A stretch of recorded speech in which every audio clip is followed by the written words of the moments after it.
आज आपण उपवास स्पेशल एकदम कुरकुरीत शाबूचे वडे आणि त्यासोबत खाण्यासाठी दह्याची चटणी तयार करणार आहोत। त्यासाठी इथे मी रात्रभर शाबू भिजत घालून घेतला होता।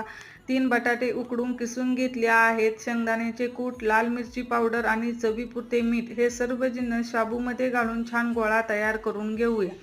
चटणी तयार करण्यासाठी इथे मी एक काचेचे भांडे घेतले आहे। त्यामध्ये एक छोटी वाटी दही, थोडीशी लाल मिरची पावडर, चवीपुरते मीठ आणि चवीपुरती साखर घालून छान घुसळून घेऊया। हे तुम्ही मिक्सरलाही फिरवून घेऊ शकता। आता इथे मी शाबूचे वडे तयार करून घेत आहे। कढईमध्ये तेल गरम करून घेतले आहे। त्यामध्ये तयार शाबूचे वडे घालून घेऊया आणि छान खरपूस रंगापर्यंत तळून घेऊया। हे पहा, वड्यांना खूप छान कलर आला आहे आणि एकदम कुरकुरीत असे हे वडे तयार झाले आहेत। वड्यासोबत खाण्यासाठी इथे मी मिरची तळून घेत आहे। मिरची तळताना मधून कट मारून घ्यायचे आहेत। तयार आहे।